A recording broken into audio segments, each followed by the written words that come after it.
and Van der Broek part ways a day after CUP Champions League qualification. Good evening, this is Capital News at 9:30. My name is Khadija Zimbwe. First, the national news. The government of China has agreed to import fish from Tanzania, including fish extracts, which are used for production of medicines. This was said by the Chinese Minister of Foreign Affairs Wang Yi when he visited small fishermen in Chato, where he pledged to give 45 million shillings to support small fishermen. During his visit in Chato District Gate, Region Minister Wang Yi also witnessed with President Dr. John Magufuli's signing of an agreement for construction of rail infrastructure from Mwanza to Shinyanga regions.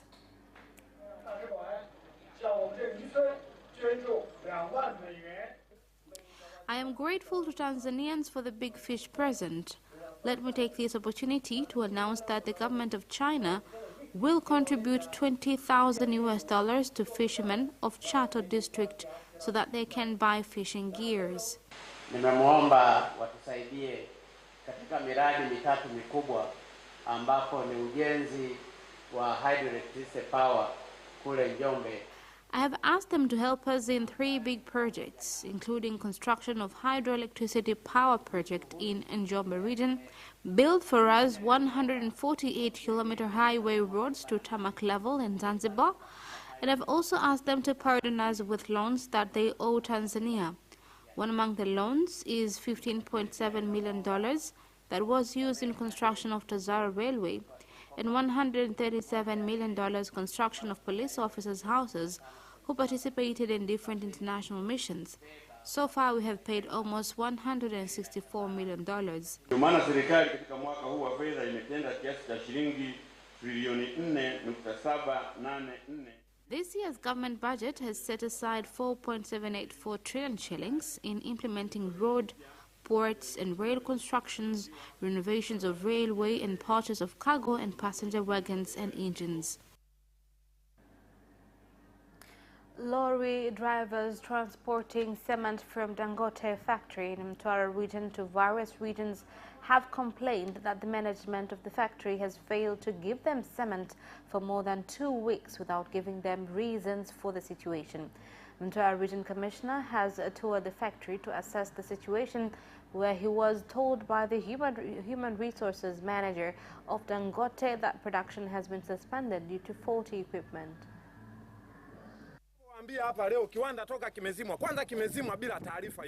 Following the shutdown of the factory, we have been left in a limbo because there was no any announcement regarding the move. To date, we do not know on when we shall get the commodity or even how long it will take. Lakini baada ya mapungufu hayo kutokea, juhudi zote zikafanyika na uongozi. Following the repercussions, the management took further initiatives in purchasing the item that had defaults.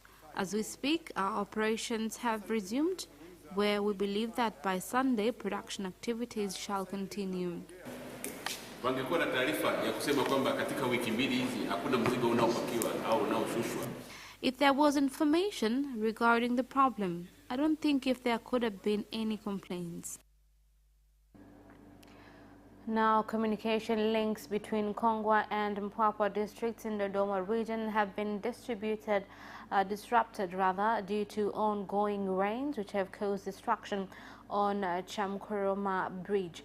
Residents and users of the road have told the Dodoma Region Commissioner that the situation has hindered their development activities. I work in transportation sector, and a situation like this is posing a lot of challenges. Chamkoloma, kilimo na Mangweta pia. Hatuna mahusiano mazuri hata maji kwa sababu maji. Communication has been broken and the two sides rely on each other for services such as water. Gharama ya shilingi bilioni 2.4. Gravel is available, but there was a lack of tar in the market. Shauri wangu kwenye kazi ya TANROADS, naomba sana tena sana mfanye kwa kitaalamu kweli kweli. I urge TANROADS to do this job with expertise. A contractor needs to go an extra mile in undertaking a project, because anything could happen during the course of carrying out the project, such as rain. So your calculations must consider different factors. An operation implemented by the acting Minister of Health in Zanzibar, Simai Mohammed Said, has resulted in the arrest of a doctor who was selling fake COVID-19 test certificates to tourists who were returning to their countries. Kuanzia jana kuna mtu anaitwa kwa maarufu jina Dr. Said nani? Anajulikana Dr. Said kutoka upande wa kaskazini. Yeye huyu tulikuwa tunamfuatilia. There's someone named Dr. Said from the north who was charging people up to $120 per person. As a ministry and the government, we are getting ready in case of countries that were under lockdown, its citizens are able to travel again, so that we can manage the numbers coming in. Sa average kwa siku tunapima angalau watalii au wasafiri 350. We test an average of 350 passengers per day, and in previous weeks we tested as many as 580 passengers. Residents from 6 villages in Sadani and Igombavanu wards in Mufindi district, IRINGA region, have conserved 106 water sources after planting environment-friendly trees. Residents from the villages have said that environment destruction has caused some of the water sources to dry up, and that conservation measures taken have resulted in flowing water sources. Mito ilikuwa inakauka kwa sababu ya kutotunza vyanzo vya maji. Rivers were drying up because water sources were not being protected. There was a lot of cutting down of trees. Kimsingi hali ya maji imekuwa nzuri. Water situation is good because water sources that were drying up, now you see there is a lot of rivers streaming even in the dry season. Tulihamasisha wananchi. We encouraged people to plant trees that do well near water sources so as to protect the ecology. Eneo hili la Mufindi ni eneo ambalo ni potential sana, ni muhimu sana katika uchumi. This is a highly potential area in our economy because there are big investors. So it is important that we protect water sources which impact the Ruaha River, whereby water from there goes to as far as Kilombero and Rufiji. Dar es Salaam Region Commissioner Abubakar Kunenge has directed chief medical doctors from district and general hospitals in Dar es Salaam to implement the government directive which instructs them not to prevent preserved bodies from being taken out of mortuaries by families of the deceased. He gave the directive during a meeting with the elderly in Dar es Salaam. Hii ni changamoto ambayo imekuwa hapo kwa muda mrefu, na kumbuka ilishatolewa ufafanuzi mpaka katika bunge letu tukufu. Mheshimiwa Waziri alitolea ufafanuzi, lakini bado imeendelea kuwa kero, na kwa sababu serikali ya awamu ya 5 ni serikali sikivu, imelisikia hili, na kwa bahati nzuri Mheshimiwa Waziri wa Afya, Mheshimiwa Gwajima amelitolea maelekezo tayari, na swali lilopo ni watendaji tu katika hospitali yetu kutekeleza maagizo aliyotolewa na Mheshimiwa Waziri, na kero hii itakuwa imepata ufumbuzi. Kufa ni lazima. Sasa hivi ukifa wewe umelala, lakini ndugu wanajuta, hasa ukifia hospitali Muhimbili au Loganzila. Hela inayokumutika hapo, sijui tusemeje, mtajenga hiyo mibabara mibovu na kila mahala mtatengeneza. Wild animal attacks on human beings which have led to death and destruction of crops have been contributed by people invading areas which are wild animal tracks. The coordinator of the wildlife tracks, Fidel Castro Kimario, has said a national strategy is under process to address the problem. Migongano baina ya binadamu na wanyamapori imezidi kuwepo. There has been an increase in conflict between people and the wild, and one of the reasons is encroachment on areas where wild animals pass. Na sasa tunao TANAPA nguvu iliyowekwa kulinda rasilimali zilizopo katika ukanda wa ushoroba ni kubwa. A lot of manpower has been invested into protecting our resources, which has significantly reduced poaching. Kwa sababu wanyama hawa hawana mipaka. Wild animals have no boundaries. They go out and in some cases get to residential areas. Na uvamizi huu unapelekea kuharibika kwa shoroba hii. Human activities causes the destruction of the habitat, and this could negatively impact human and wildlife. More than 20 people with hearing impairment in Mbeya region have joined an antiretroviral drugs program after Mbeya Referral Hospital employed a sign language communicator to address the challenge of communication between them and health experts.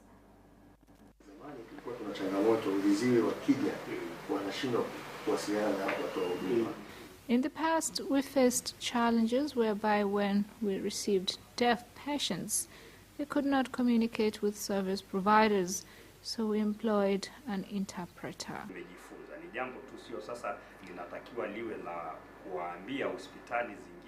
This is a matter concerning policies, and since we are now coming up with new health policies, you've given me something to add.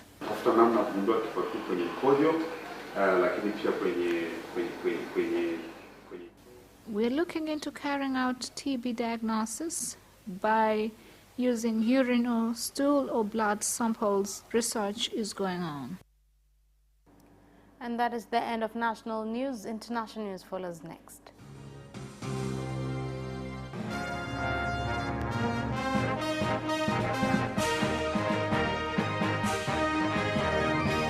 And in international news, as the nurses' strike in Kenya enters its 33rd day, the Union of Nurses has said that their claims, which include allowances, provision of prevention equipment, and health insurance, have continued to be ignored at a time when another doctor has died due to COVID-19 related complications.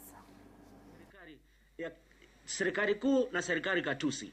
Kwa hivyo mahali ilifika wakajificha kukosa kuutia huu mkataba sahihi, sisi atuelewi kama viongozi wa wauguzi.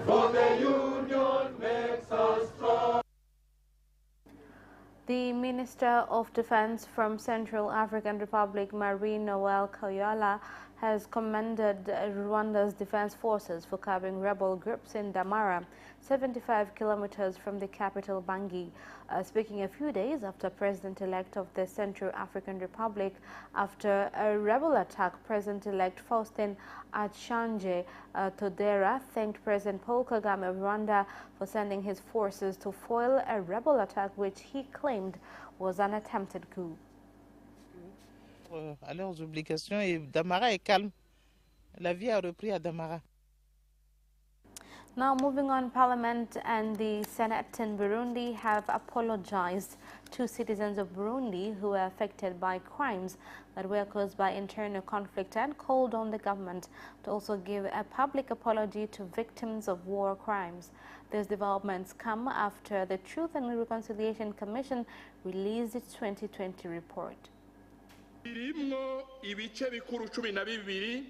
This report has 12 important sections that explains reasons of human rights violation in 1972 in Burundi, how the killings were orchestrated, contribution of the government and its institutions during that period.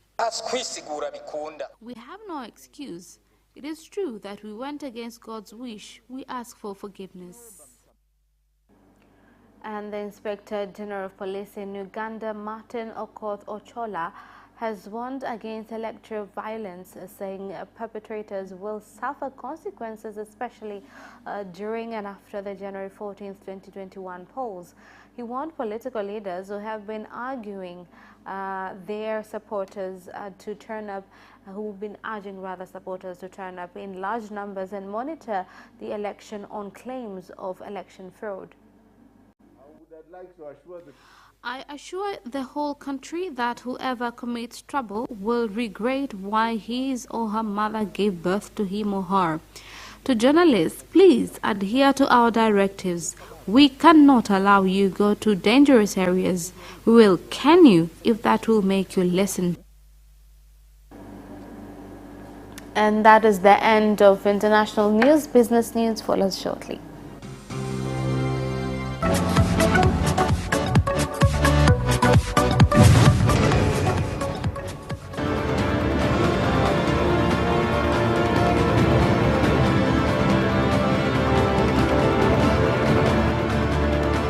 Watch Business Edition as we talk to business leaders and experts in sectors that are transforming Tanzania's economy. We believe that the driver is the customer. To change the mindset of traditional HR to the digitalization. Make sure that everybody can get some access to financial services. And once we understand the vision of our leaders, we then need to be behind them and help them in achieving that vision. Business have involved mercantile operations, trade guilds, or shared agricultural production, infrastructure, construction, financial sectors, tourism, and mining. Business Edition on Friday at 8:15 p.m.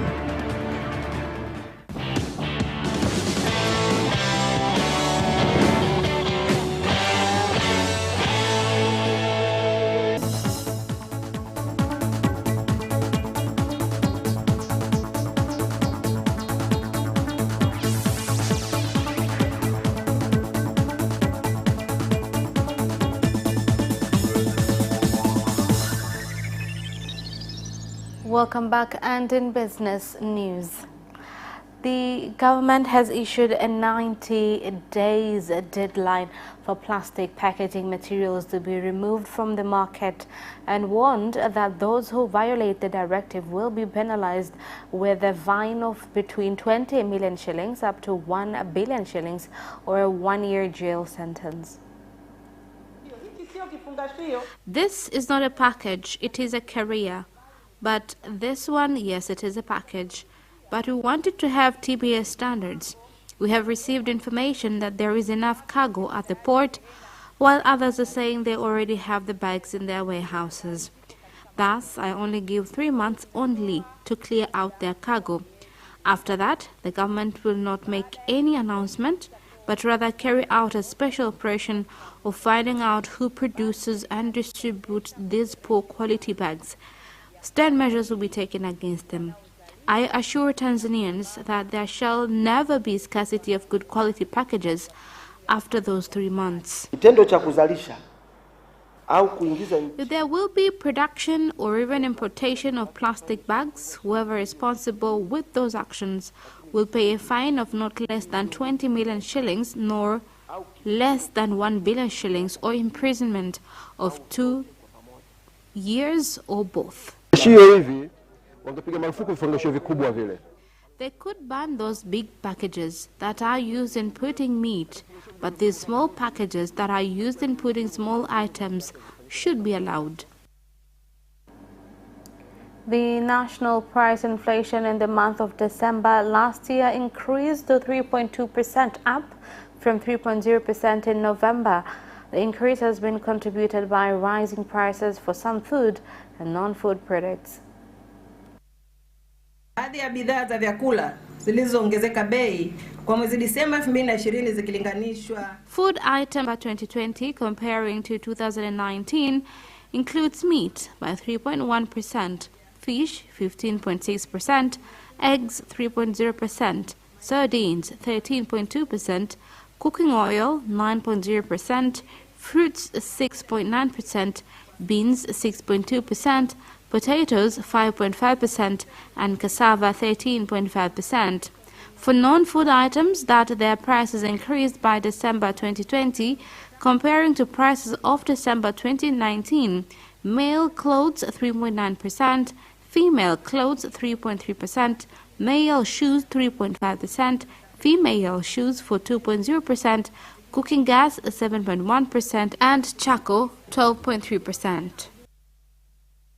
And Morogoro Region Commissioner Ole Sanare has directed shops that have been selling construction products without licenses be closed in Ifakara Town, Morogoro Region. He gave the directive during an operation on tax evaders. Naomba askari akae hapa funga hii biashara mpaka aje hapa kwa biashara atoe. He's stealing from the government. He has 4 shops and only pays for 1 shop, which also doesn't have license.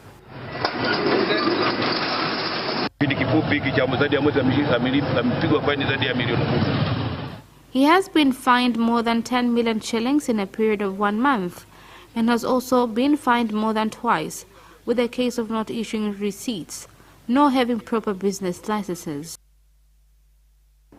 And that is the end of business news. Sports news follows next. Away first time, good start from Bolt. Bolt leading a moment and going away. Gay trying to go with him and he's being dragged through the second place, but he's going to win it by 2 meters. Away first time, good start from Bolt. Bolt leading a moment and going away. Gay trying to go with him and he's being dragged through the second place, but he's going to win it by 2 meters.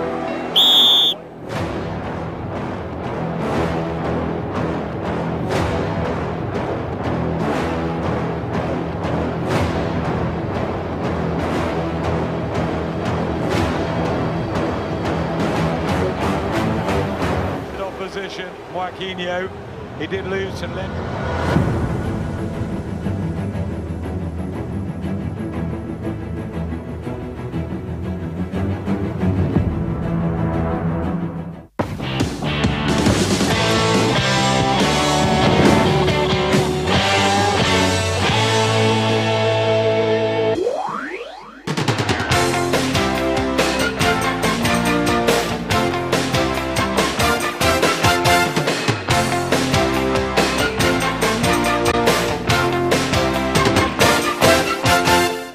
And in sports news tonight, Tanzania Mainland League champions Simba SC have parted ways with their coach Sven van der Broek only a day after he led them to the group stage of the CUP Champions League.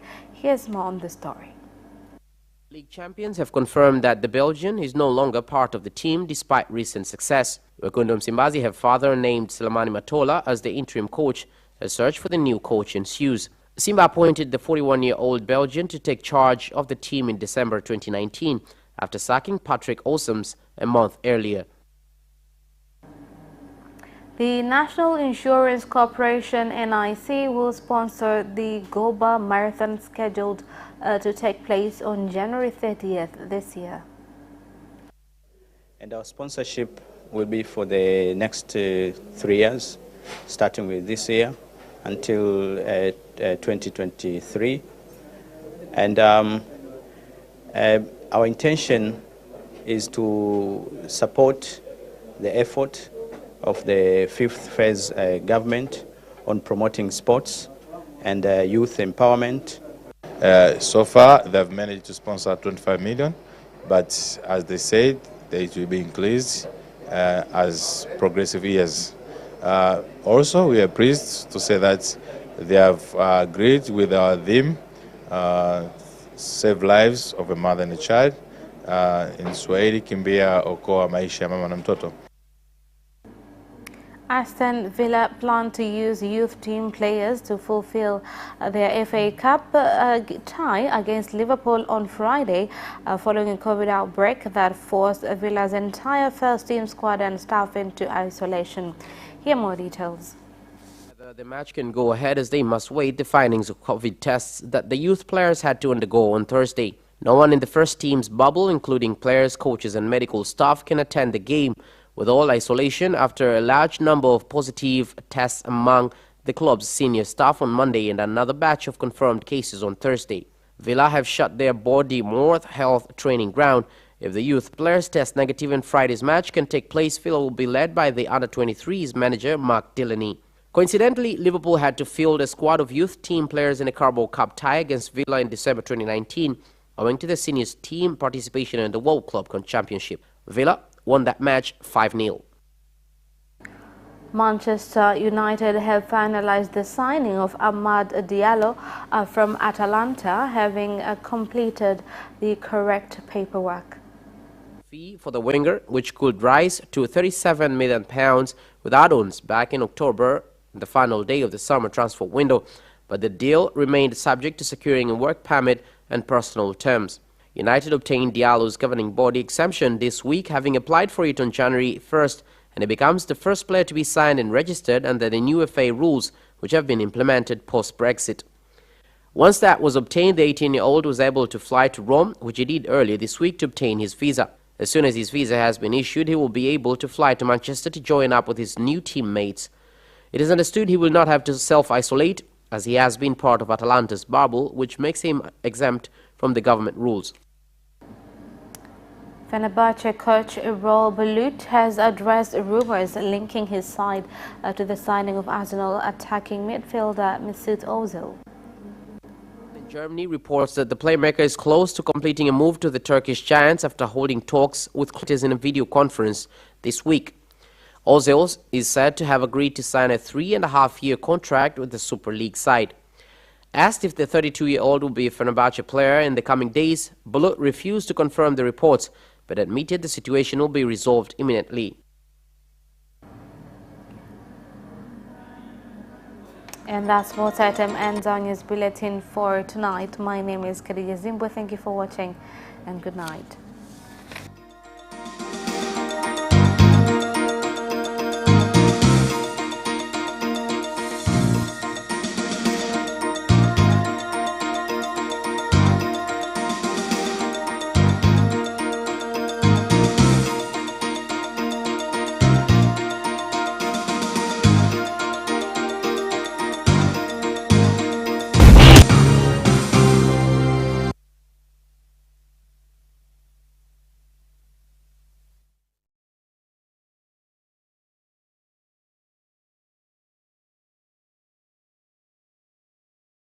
Catch CUP Chat, an interactive talk show on various trending issues, live on our social media platforms, on YouTube, Capital TV, on Facebook, Capital Television Tanzania, on Sunday at 9:15 p.m. Don't forget to subscribe and turn on the notification.